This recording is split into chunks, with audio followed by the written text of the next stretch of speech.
Hi everyone. Is this working? What's going on? Have I done everything right?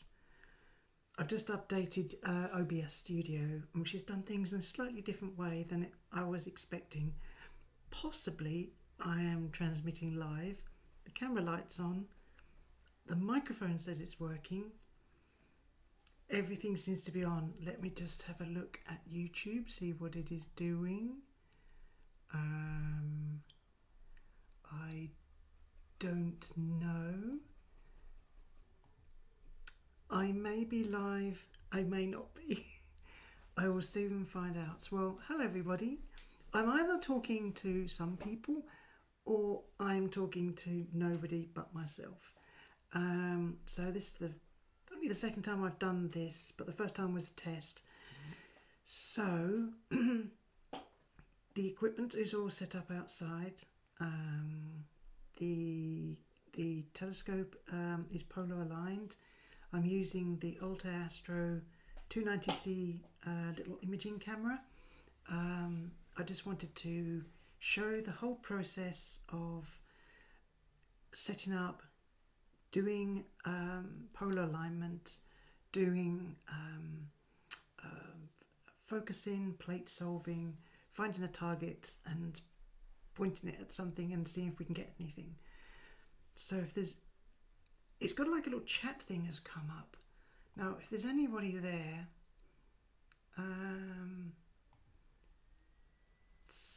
it's got participants. Okay, interesting. That's me. Anyway, let's see what happens. So, telescope's all set up. It has been polar aligned, so there is a piece of hardware that I have which allows me to get very accurate polar alignment. That is the pole star. It is the brightest star closest to the celestial North Pole, which is where the Earth rotates around.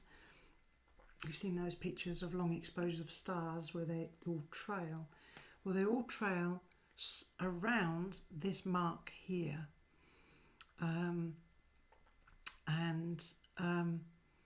Basically there's the pole star, which is to say the brightest star closest to that point, and then it does a whole load of calculations and works out and says twiddle a few things, and then basically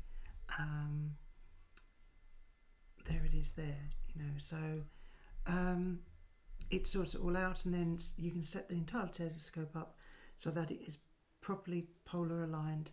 I think the software's frozen because these should be moving around. So okay, so if I close that and oh, is that going to close? Okay, so we're using Nina. So Nina is a software that's on board the mini computer on the telescope, and it brings all of the hardware together. So as we've seen before in the past, it's got the camera. There's the camera all plugged in, running. I've got a focuser, which is showing the current temperature outside. It's only 8.5 degrees, which is not great, but it is getting colder. The guiding software.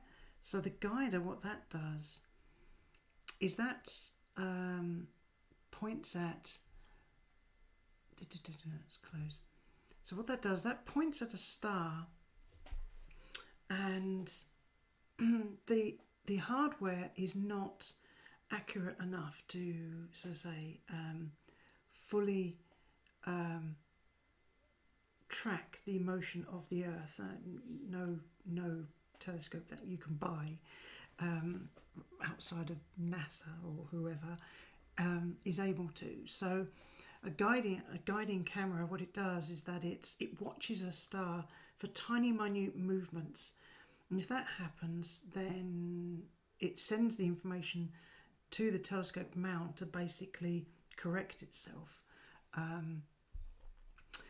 Before doing any imaging, you have to get the guide the scope to look at a star and make any of these corrections and get itself ready. And it's not currently working at the minute. It doesn't matter because I don't want to do any guiding just yet. So that's all inside of Nina. We've got the telescope connected. Oh, telescope's not connected. That's interesting. Telescope's now connected. Should have been. I don't have these two, and the weather is connected, and it says it's okay, 9.9 degrees C. So, I don't want to turn that off. Things are going to go horribly wrong, I can tell. So what I wanted to do was to load up Stellarium. And Stellarium is my map of the sky. And whilst that's doing that, I also want to make sure that I am focused. Now you can see these are essentially dots, but they're not particularly in focus. So what I can do is set the autofocuser going. So what the autofocuser will do is it will take an image 6 seconds long of the night sky, and then it'll say, okay, those round circles are too big to be little points of light. And so what it does, it adjusts the focus of the telescope to either move the camera slightly in or slightly out, and then takes another photograph and sees if those dots are any smaller. And it keeps on doing that until basically it says, yeah, that's as good as you're going to get. It's quite clever because this has all been done completely automated.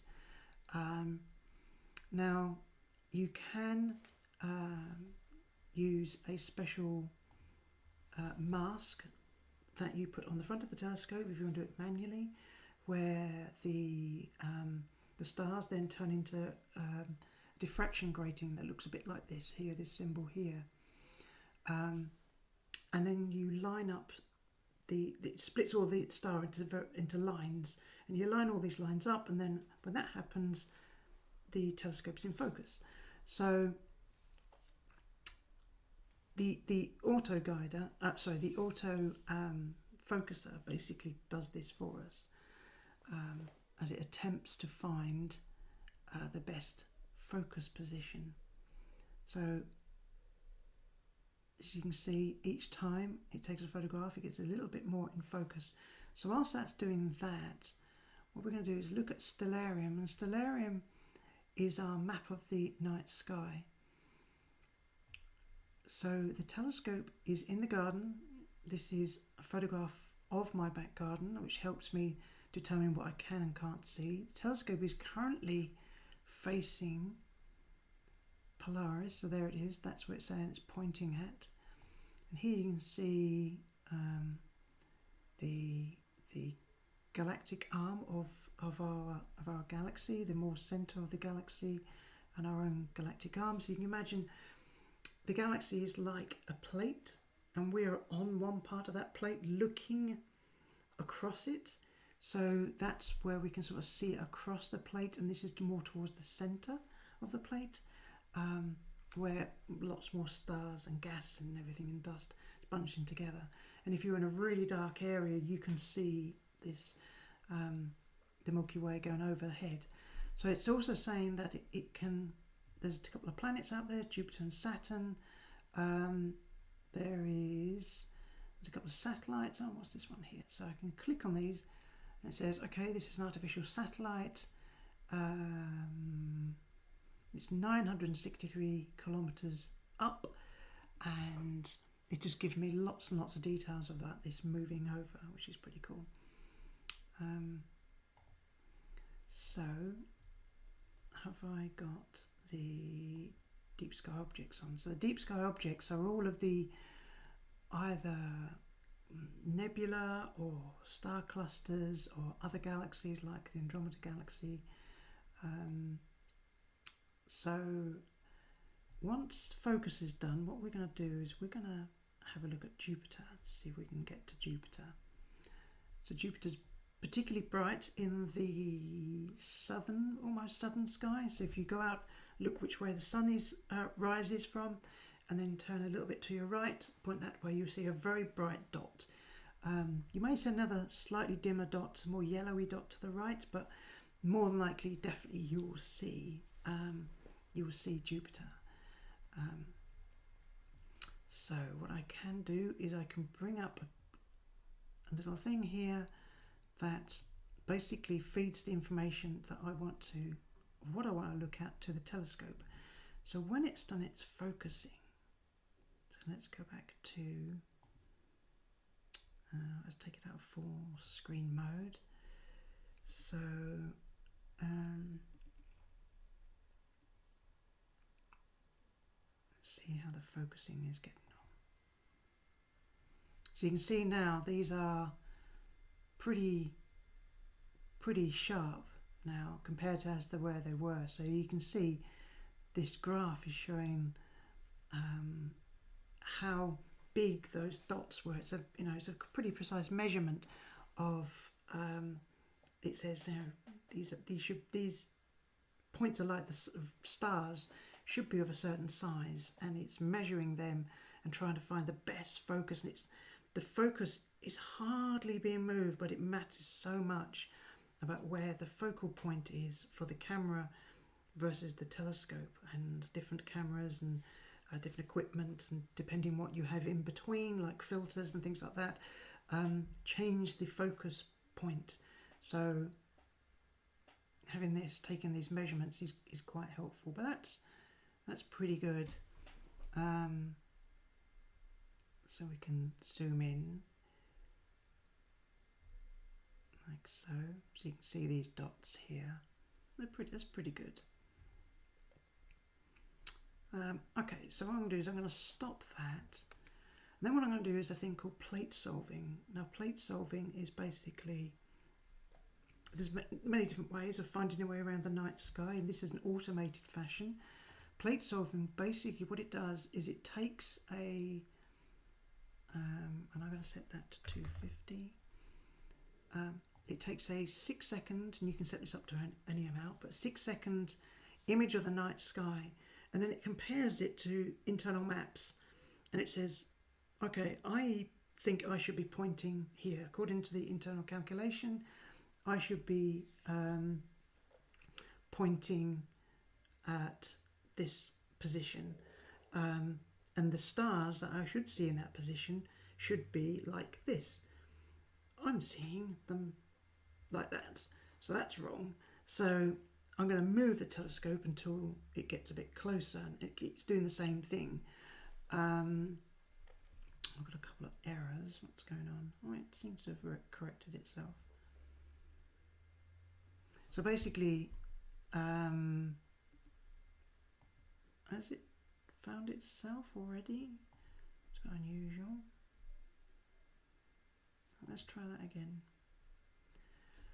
So basically, as I say, it's looking at the night sky, and it's trying to compare what it knows should be there with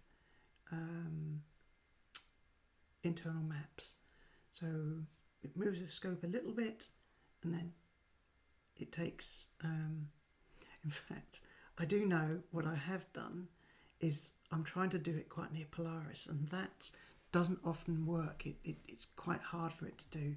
So what we do is we'll stop that, we'll go to manual focus, and we'll find a star. Let's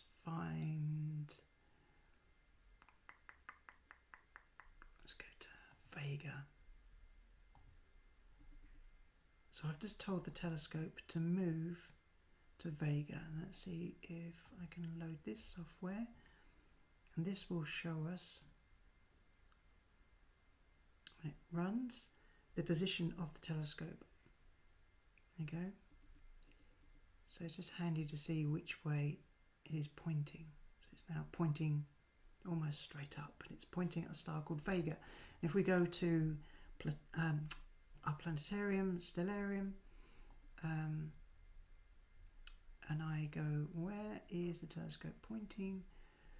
it should say Vega. There you go. So according to the internal mechanisms of the telescope, it should be pointing straight at Vega, but depending on how it's set up and everything, the telescope may be slightly off. So what we do is do plate solving. So plate solving takes the photograph. So it takes a 6 seconds photograph. It then prepares that image, and then it says, that's not Vega, it should be a big bright star. So basically the software up here is trying to figure out where are we in comparison with my internal maps. Where am I pointing? Because I should be pointing at a bright star. So basically what it does, it moves the telescope a little bit until it keeps on finding that right star, from its internal maps, and it then is now moving a little bit, and that's what it's doing now. And then essentially it's going to point at the that star. So here it goes. So there it is. So now we are pointing at Vega. So it says I was a little bit off. So what I'm going to do is say move around. I've now found Vega. I was off by a certain amount, and it's still not a little bit happy because it really wants that star in the middle. The reason is that if you go to find a quite a dim object, a distant galaxy, or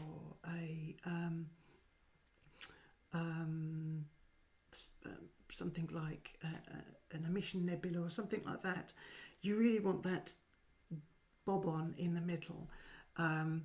So a star is fairly bright. That's is a 6 second exposure. So there's a lot of light coming from that star being captured. But these dimmer objects, you really want to make sure it is square on. If we look at plate solving now, it should be, there you go. So the play button is available, which basically means I've finished. I've made all these corrections. I am now slap in the middle of, slap bang in the middle of Vega. So there we go. So now what happens is, now it knows this data. It knows if I say to it move to a particular thing, it then knows what additional movements it needs to do to get it square on. So I can now, for example, find Jupiter, which should be over here. Saturn, there's Jupiter. So select Jupiter, current object, send that information to the telescope, and slew. So the telescope should be moving. There it is. The telescope's now moving, and it will be heading for Jupiter. So Jupiter is around about 5 AU, so that's 5 times further from the Sun than we are. It's 635 million kilometers away from us, and it's 750 million kilometers from the Sun. Light time, so light time, it says the light that we'll be seeing, so we're going to take a photograph of it in a second, is 35 minutes. So basically it takes light 35 minutes to get there from us, and then 35 minutes to get back again. So let's take a rough image of Jupiter. So let's do it for 3 seconds, because Jupiter's quite bright. And 1, 2, 3. And we got a bit of a blob. So I'm not entirely sure what we're looking at. Let's see if we can go longer. Let's go for 6 seconds.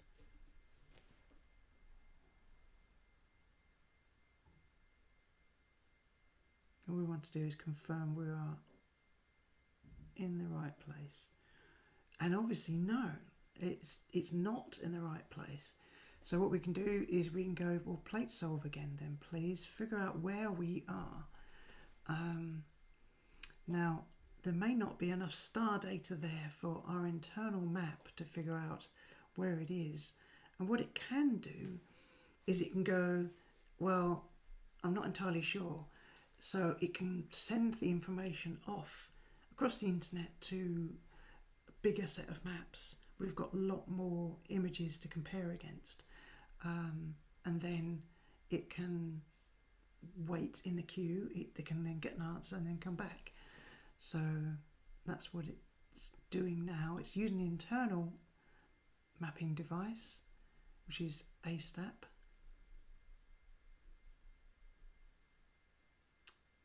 So it says it failed. So what it's doing is it's uploading it to astrometry.net, which is the internet-based mapping system, and we've submitted our photograph, and so there's going to be lots of searches now online from presumably quite powerful computers, which are going to go, right, there's the picture that we've got, where does this match, does this match? And then basically it's going to say, yep, that matches, this is what you're pointing at, and then it can send the data back again. But it takes a couple of minutes to do, because obviously many other people around the world are doing it at the same time. So there might be a few minutes wait. What I'm going to do is I'm going to check. Oh, I am live. That's great. So it's got here. Yeah, I am streaming live. Well, that's pretty cool. As I say, it's only the second time I've done this, so that's pretty good.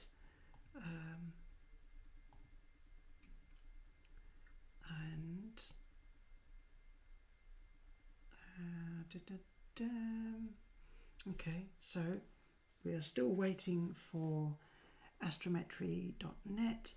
So whilst we are doing that, we can have a figure out what else we're going to have a look at whilst we... Oh, what is that? That's pretty bright. Oh look, it's the ISS. The ISS is the International Space Station. Wow, look at that. So, what have we got? So it is at 424 kilometers. If you go outside and look now, right now, you will see the International Space Station, and it will be going past Jupiter. So it should be going past my trees that are over there.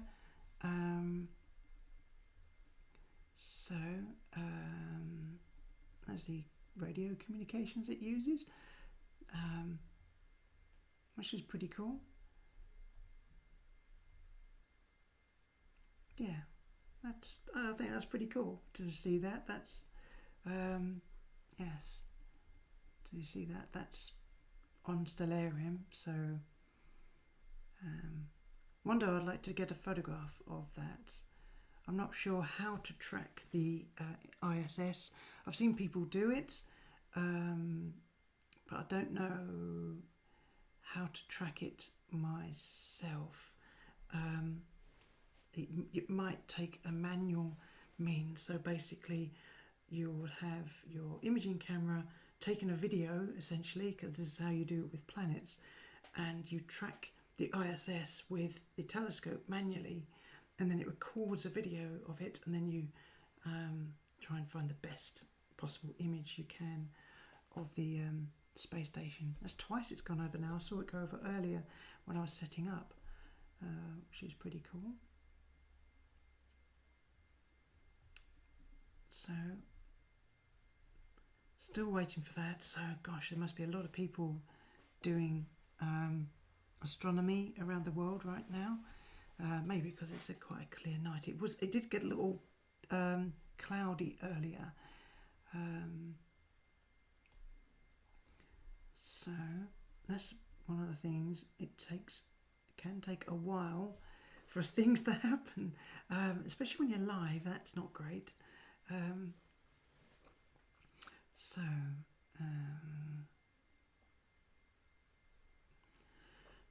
Let's see. Oh yeah, that was it. What I was going to do is look at what we're going to have a look at this evening. So there's a nebula there, jellyfish cluster. There's Neptune, but the camera is not set up. I need to have a Barlow lens. And the Barlow lens, what that does, it increases the focal length of the telescope to give greater magnification. Unfortunately, the side effect of that is that it makes the images dimmer. Now, that's great for the moon and bright objects, but for things like Neptune, that is quite bad. So, what else have we got? Something to look at.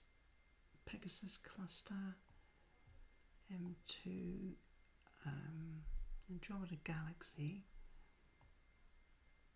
Triangular galaxy,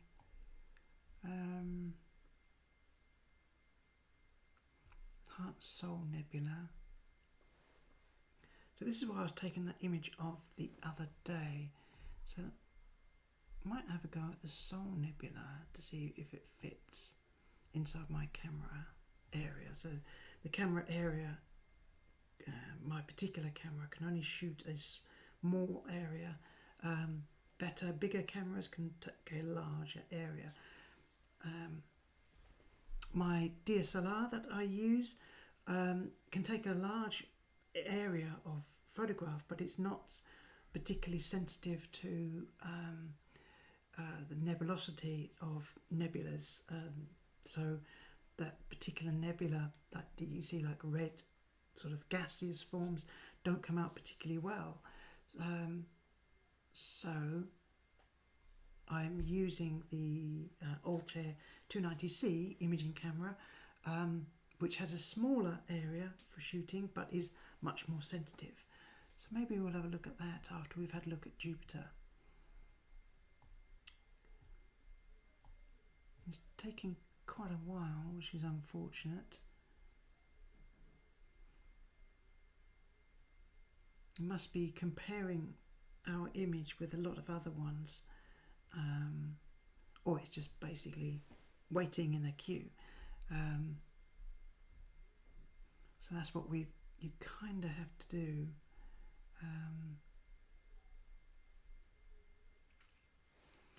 So what else is there to look at? So let's have a look at the actual moons of Jupiter. So the telescope should be looking at directly at the planet. So as you can see, and this is like a live image, you can see how the Jupiter and its moons are moving. That's showing the real-time rate of how quickly the Earth rotates. And what's happening with the telescope mount is that here we go, you can see that. So basically our image just came back, our information just came back saying you were off, and it's doing another plate solve of Jupiter, and hopefully it failed, not enough stars. Well, let's see what image it came up with. Well, look at that. That's the reason why it failed, not enough stars. That's Jupiter. So, okay, so we can go plate solving. We'll stop the plate solve because we know we're looking at Jupiter. And the tracking of the telescope is basically, as you can see, the Jupiter is moving, as is the round circle, which means the telescope is moving at the same speed as the Earth. As the Earth moves or turns around once every 24 hours. So it is accurately tracking Jupiter as it goes along. So that's what I wanted to see. And you can see these here are the moons. It's 1, 2, 3. So if we look at, here we go. There is 1, 2, 3.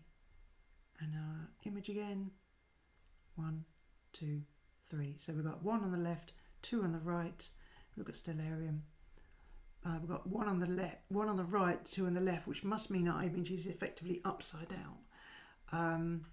So the one on over here is going to be Ganymede. So that's that one. That's Ganymede. The closer one here is going to be Europa, and then we've got Callisto here, and Jupiter and Io is caught in the glare. So this software is not great for imaging planets. It's great for imaging nebula and galaxies and star clusters, but what we need to use for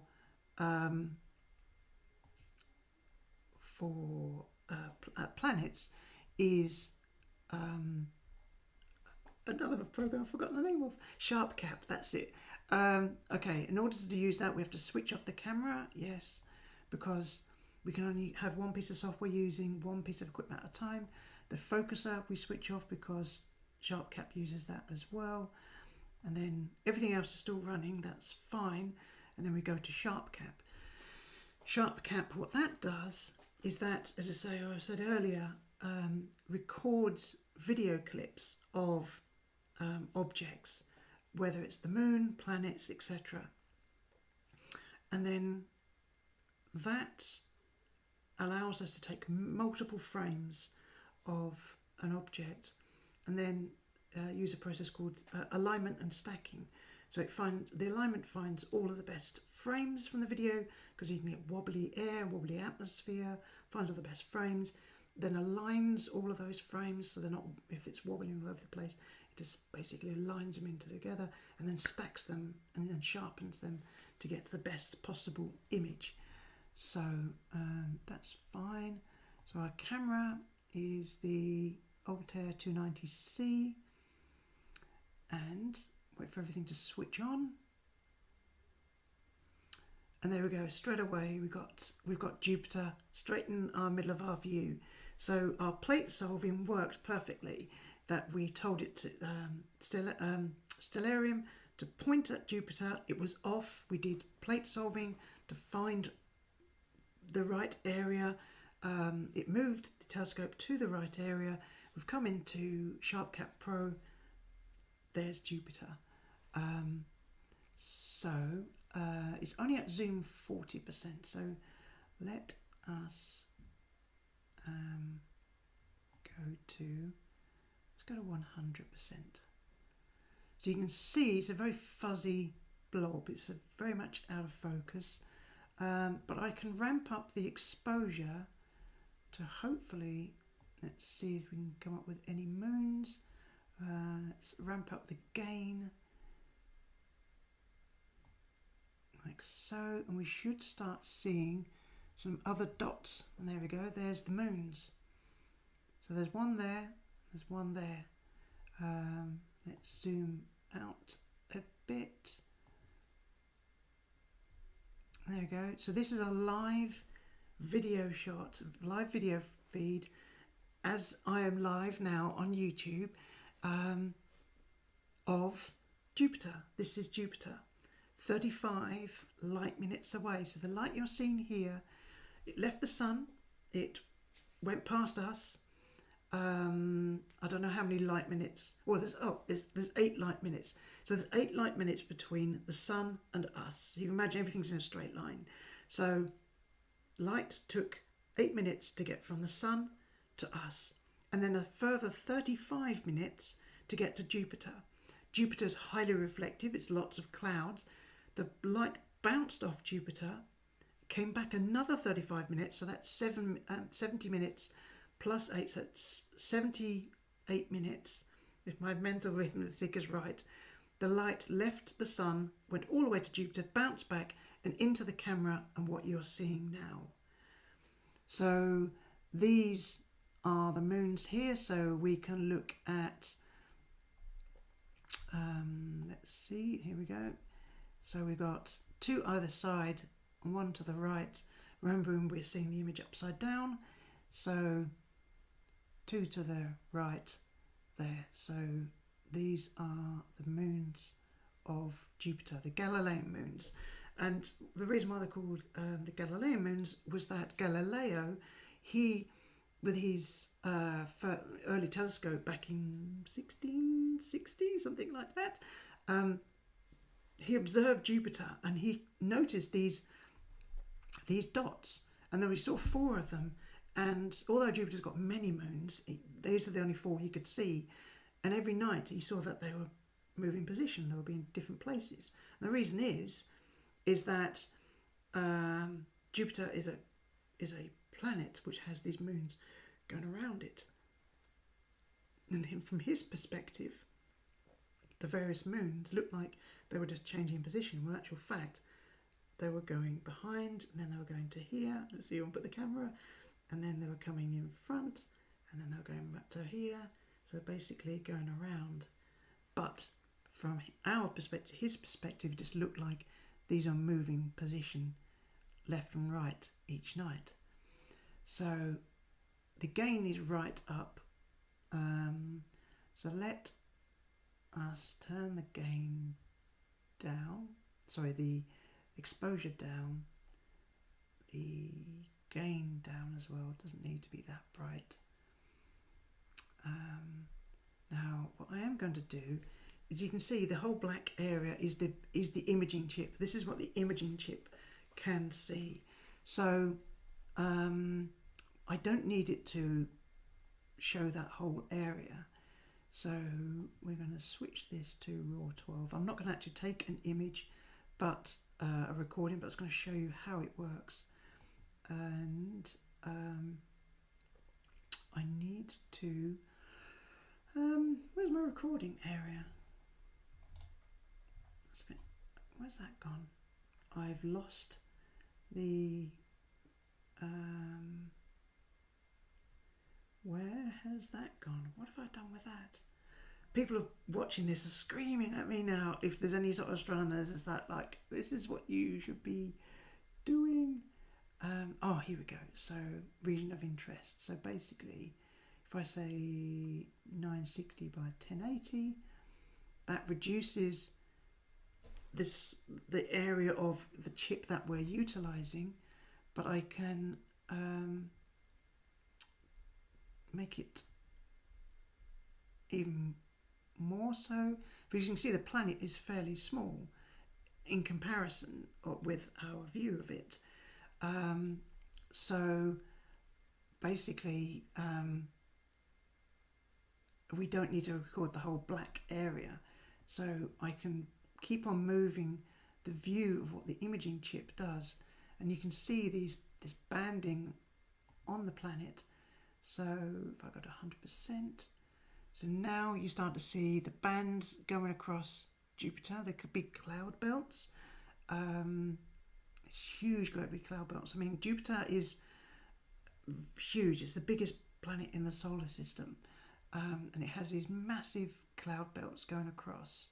As you can see how wobbly it is, that's our atmosphere interrupting the light. So the light's coming down in a straight line, and if you've ever seen light going through a swimming pool and the water looks shallower than it actually is, and light can get affected by lots of different things, and one of them is air. So as it comes through our atmosphere, all the air molecules are blowing it around, essentially, causing this disturbance, and this is what what astronomers call the seeing. So if it's particularly bad all over the place, seeing is bad. If it's rock steady on a nice cool winter's night, for example, not near any, say, chimneys or heat rising from roofs or anything like that, then it will be very, very steady and a lot easier to get a good image. So let's see if I turn the gain up. No, not going to do that. Turn the gain down. So again, what I'm going to do is decrease the capture area and then move that to find, where has Jupiter gone? There it is. So as you can see, if we were only just concentrating on Jupiter itself and not the moons, this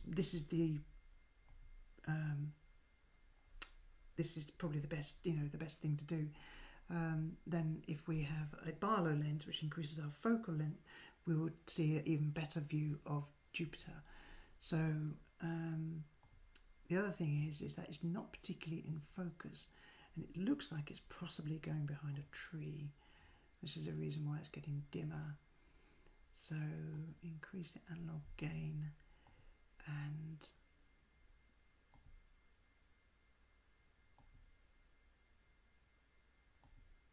the focus is quite bad at the minute.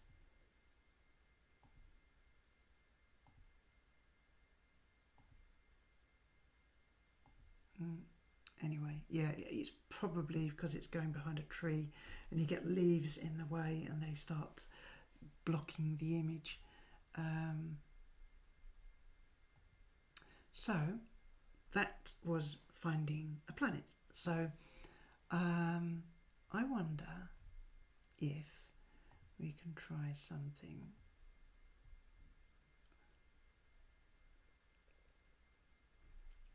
I wonder if we can try to find Neptune. Now, as you can see, that the biggest planet in the solar system, 35 light minutes away, is quite small. Neptune is, although a giant planet, giant ice giant, it is a lot smaller than Jupiter. So I can set that to there. There it is, current selected object. So I can tell the telescope to slew there. So there is the telescope moving to point at Neptune. Now, more than likely we're not going to see Neptune, but I have seen somebody's taken a photograph of it. It's a very small blue dot, but distinctively blue. Now, as our plate solving has already given the correct information, I'm hoping maybe, possibly, we might get lucky. I have got lucky before. So let's use this thing called a stretch, which really pushes our image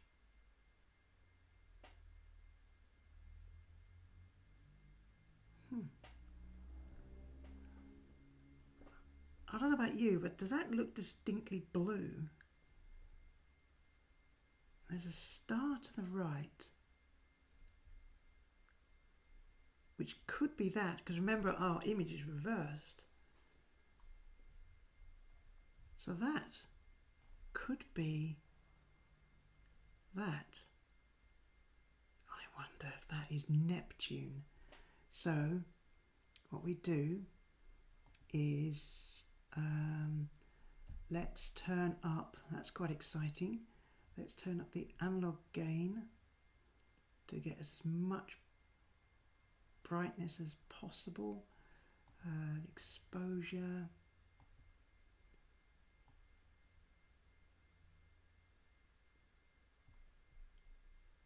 and let's turn the gain down. Okay, that's got a distinct blue tinge to it. Right, okay, so what I'm going to do is I'm going to give us a smaller capture area. That looks very blue to me. So let's try and focus.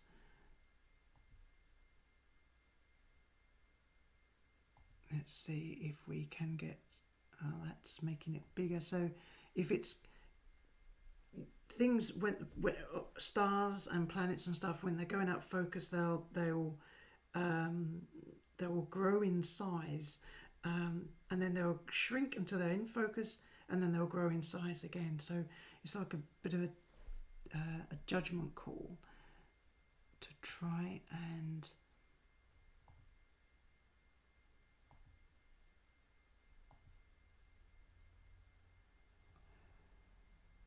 I am willing to bet that's Neptune. That looks distinctly like Neptune. If it is, that's very bluey, bright blue. So let's reset that and stretch that.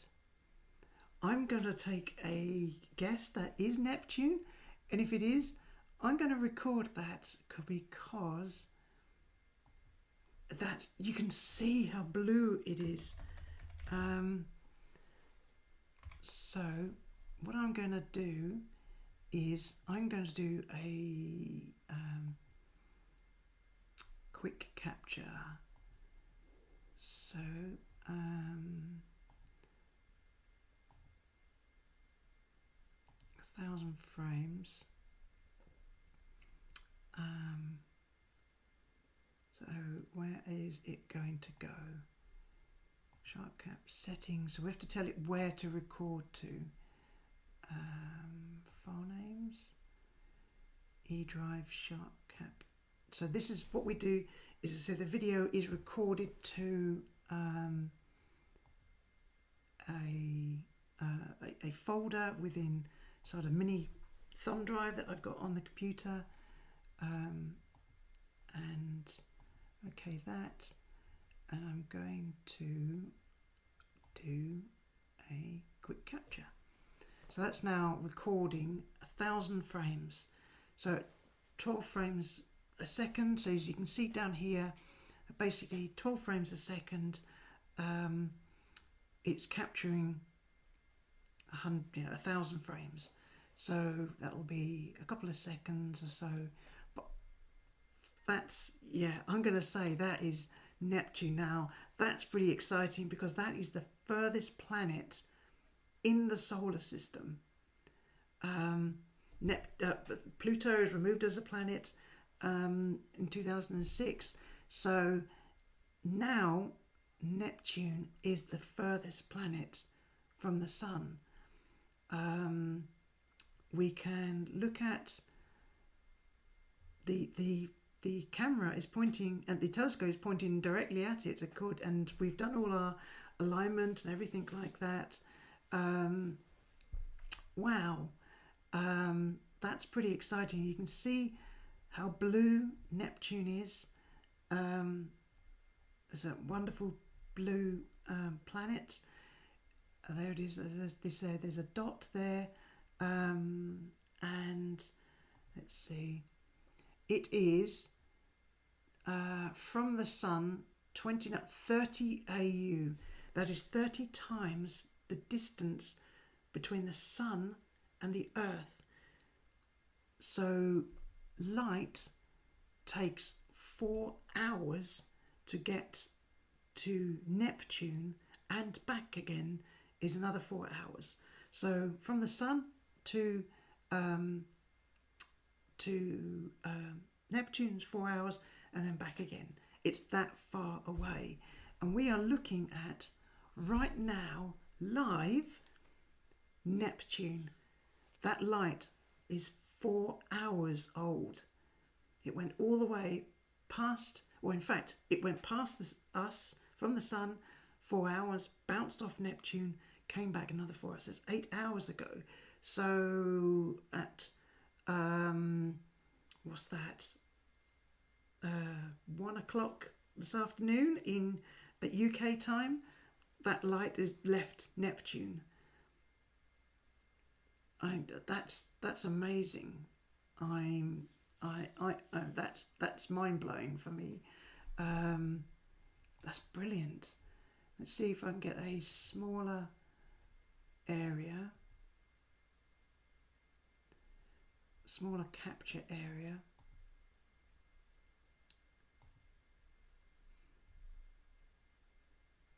So the smaller the capture area, the more frames per second you get. And if you don't need to capture a large area, then why do it? So let's do another quick capture, another 1,000 frames. So at 19 frames a second, every second we're going to capture another 19. So it's going to quickly gobble up that 1,000 frames, and then we can use that in our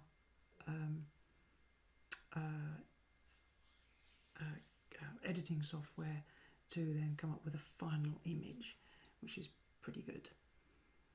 So I'll just let it capture that, and then what we're going to do is go and look at the Soul Nebula to see if we can see that. Isn't that amazing? That's a planet 4 light hours away at the farthest reaches of the solar system. Amazing, utterly amazing. It's an ice giant where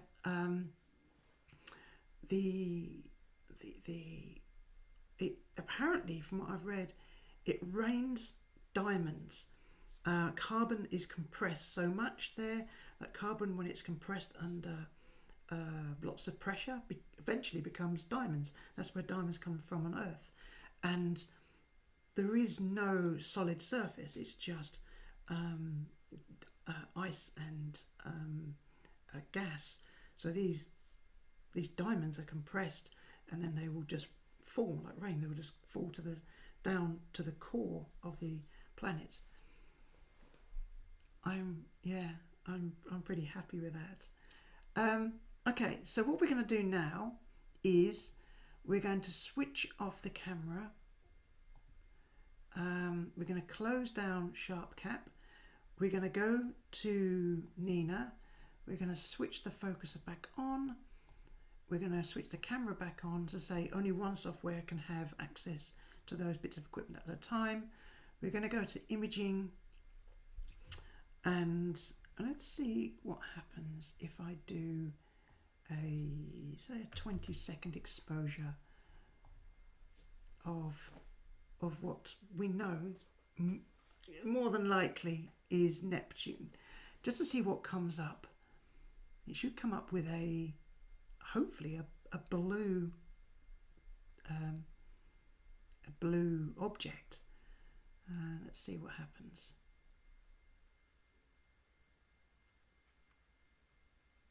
Yeah, that's pretty conclusive. That is quite blue. So you can see this star over here is fairly yellow.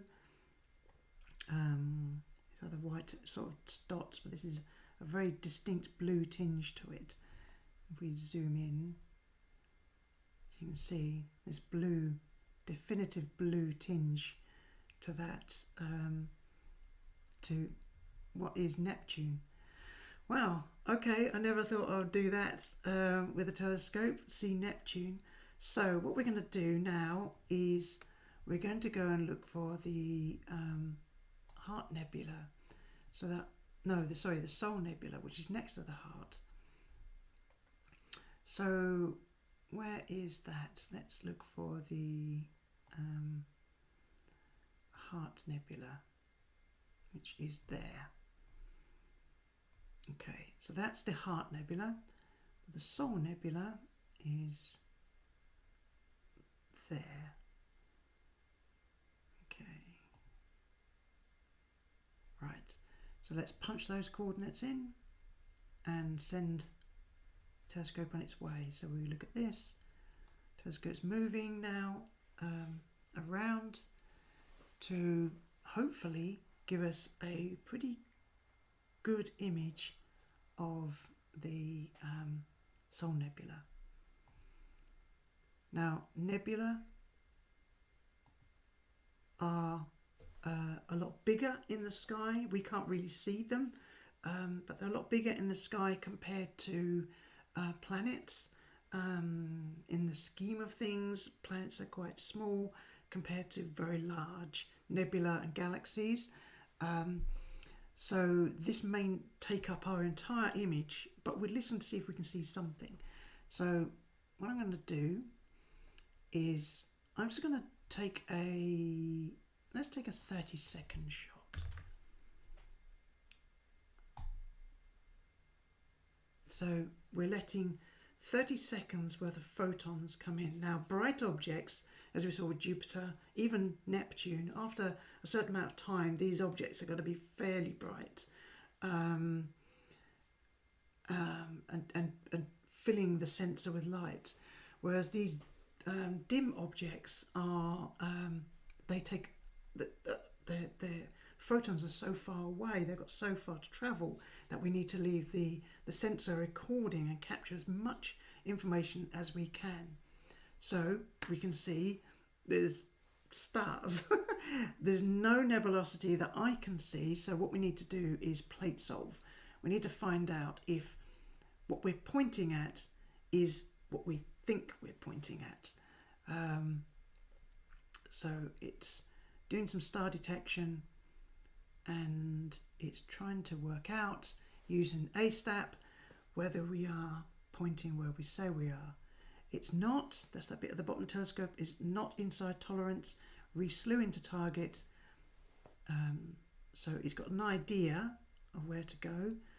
It's letting the telescope settle, so literally come to a stop, because it doesn't, the telescope doesn't go up, down, left, right. It slews and then comes to a stop. So we don't want any sort of stars dragging in our photograph. So again, it's not inside our tolerance, so it's doing it again. And it keeps doing this, which is a good thing. It's doing it on the internal maps. It knows we're quite close. It doesn't have to send it off to the external maps on the internet. So I'm just going to have a quick check on the streaming. So that's still streaming. That's good.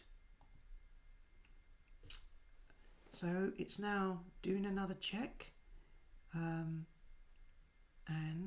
working out if we are looking in the right place. I'm just going to check the weather as well.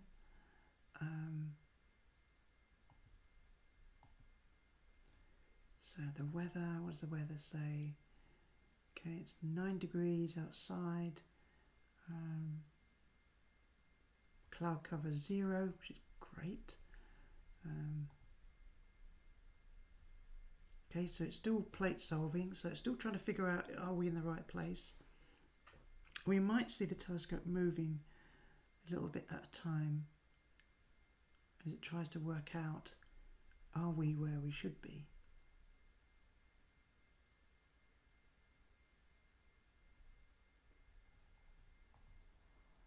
So it's given up. It really can't figure out what's going on. So it's doing what I call asking a local, which is where you've tried to figure out on a map, where are we? And,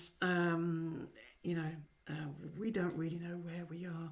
We've looked at the map, left, right and centre, and we've tried to figure it out.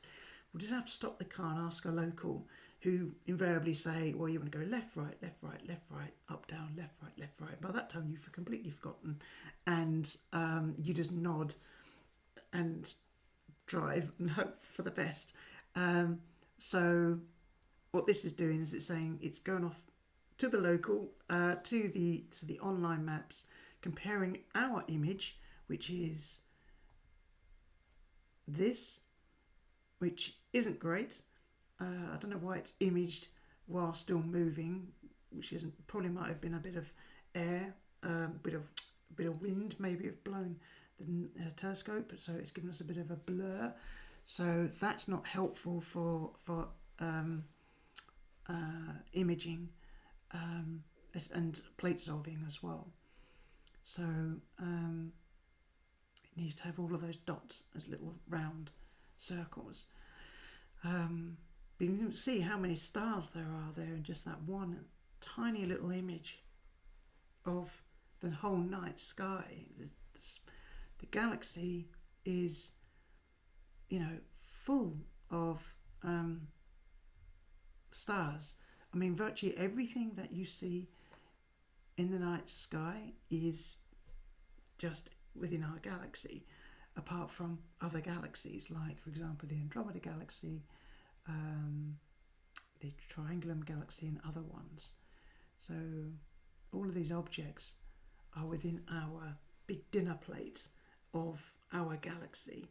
They're in, stars that make up the big spiral that is our galaxy. So, we've got our answer back already, which is quite good, which is quite quick. It's doing this. It's the local has said, you want to go over that way. So, analysing the stars. Okay, we've got something now, which looks pretty good. So, as plate solving is finished. So, what that means is that that's our target. Now,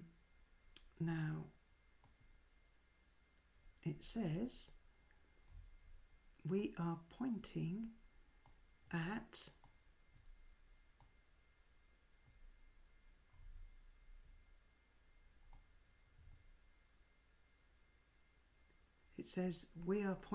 here.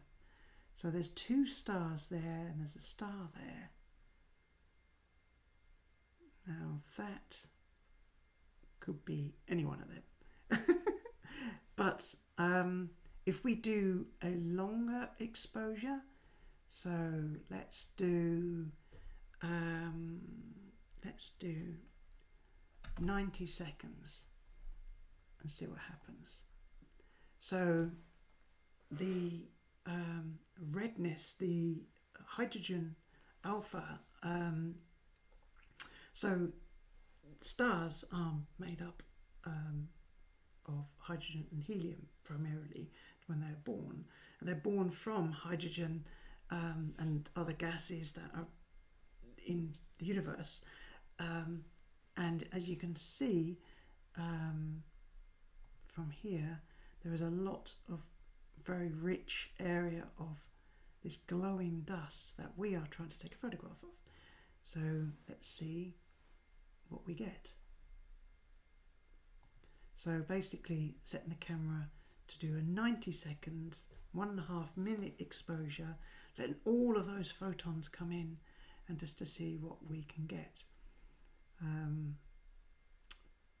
With normal exposures, I can get probably 2 minutes. When it's guided, I can get even longer. I can probably get 3 minutes exposures, which is pretty good. So let's just see what we get. And then what I'm going to do is, if it comes out nice, then I will set a whole load of exposures to be taken so that they can be combined in software to come up with a final image. So here we go. So what we've got is there's a lot of, looks like gas and dust here.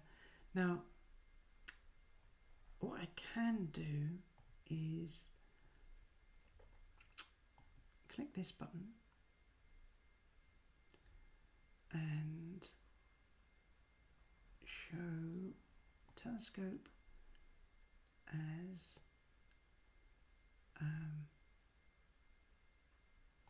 let's make that full screen. Let's get rid of that. Sensor.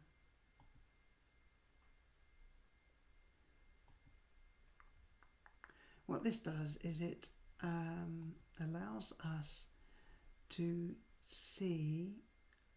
Oh, I'm going to have to set it up, which is not good. Okay, so basically this shows us what our, if we had one of these type of cameras, would be able to pick up. My DSLR does something similar.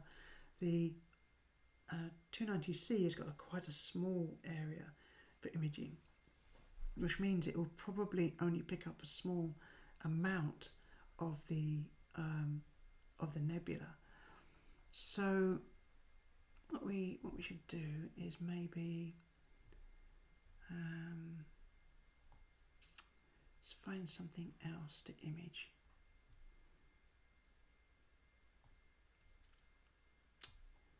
So there's the Andromeda Galaxy again. That's going to be too big. So let's go for M3. M3 is a star cluster. Is it behind the house? Oh no. So how about this one? M13, the great star cluster in Hercules. So what we'll do is we'll get the telescope to point at that. Send in the current object, slew, and you can see the telescope is moving around to look at the other part of the sky.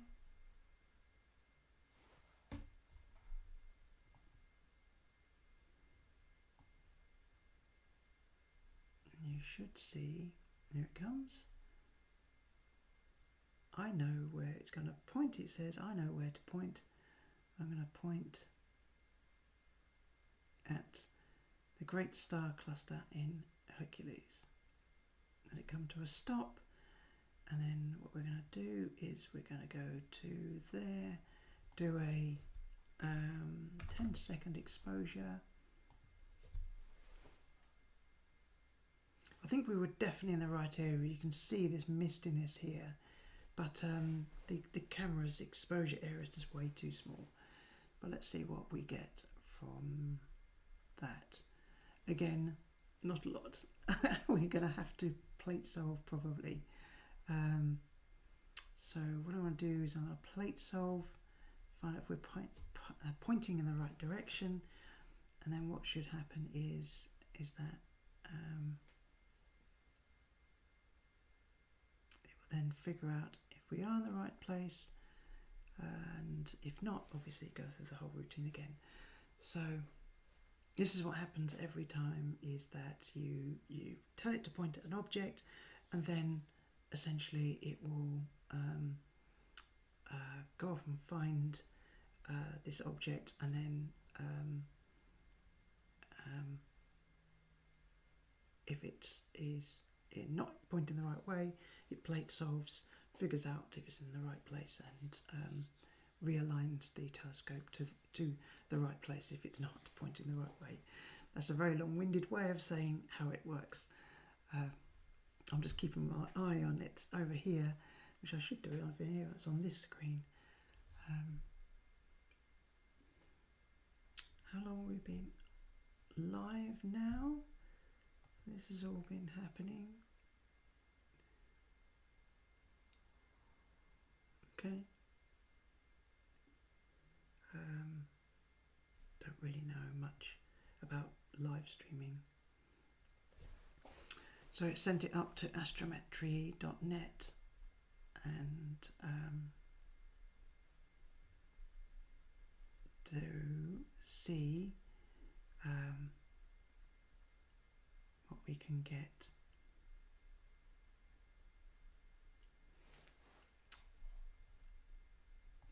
In the meantime, is there any other objects that,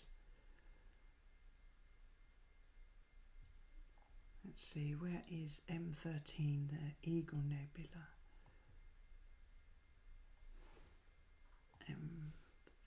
M13.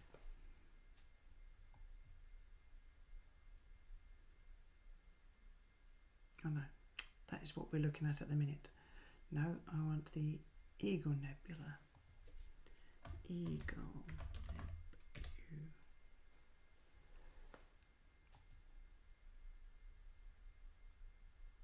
Okay, so that's just over that house. I'm not sure if I'll get it, but the Eagle Nebula looks like an eagle, like so.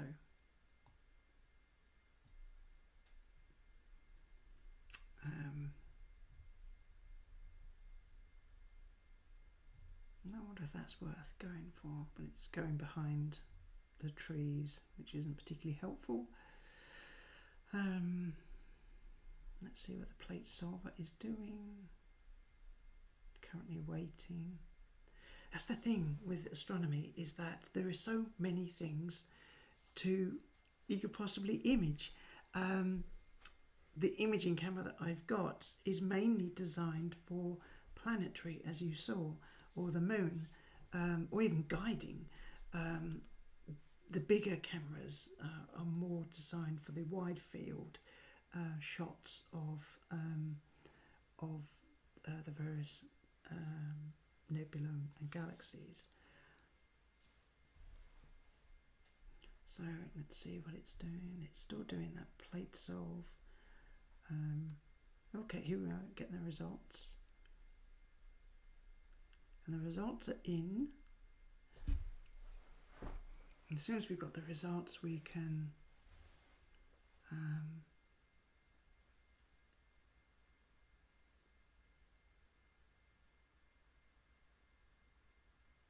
when we've got the results, since we've got the results, here we go. The telescope is not inside the tolerance. It's given it the right location to go to.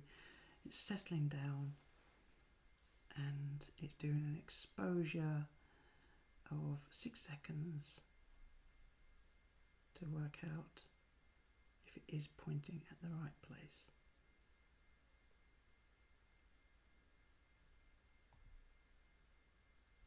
There you go. So that is M13, the great Hercules star cluster. Isn't that amazing?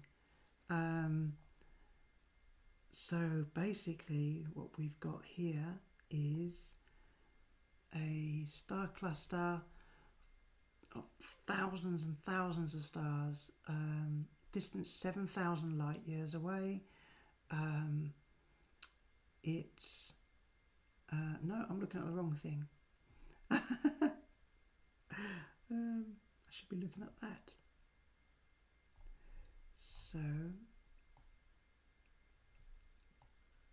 where is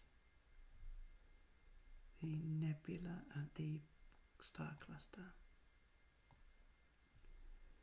So, oh, you can see some satellites going past. What's this? That's a global star. There's a galaxy there. Get distracted.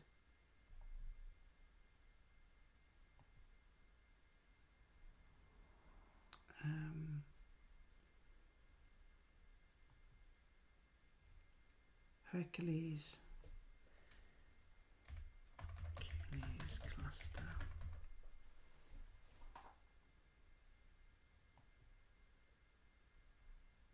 Okay, right, that's just taken us in completely the wrong direction. But basically what we've got now is there is our star cluster. So as you can see, it's densely packed with stars, and that's only a small exposure time. So what I'm going to do is I'm going to set the guider. Okay, close. I'm going to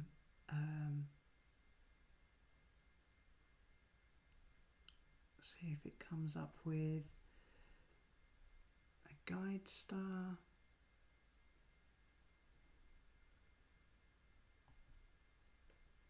Okay, refresh.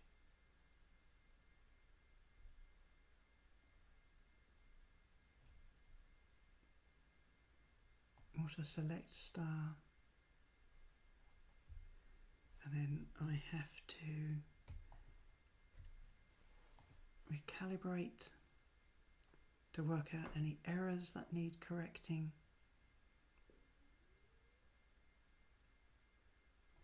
And whilst it's doing that, I can prepare to start imaging. So there you go. So this has lasted a lot longer than I thought it would. An hour and 15 minutes of live broadcast. Okay, so that's shown you as a big insight into doing some astronomy. Everything from polar alignment to plate solving, focusing, looking at some planets, and finding our way around the galaxy. So until next time, hit the subscribe button if you haven't already, hit the notification bell. That will tell you if any new up and coming videos that I'm doing, and you know, we can test out some new equipment and things like that, and yeah, so until next time, see ya.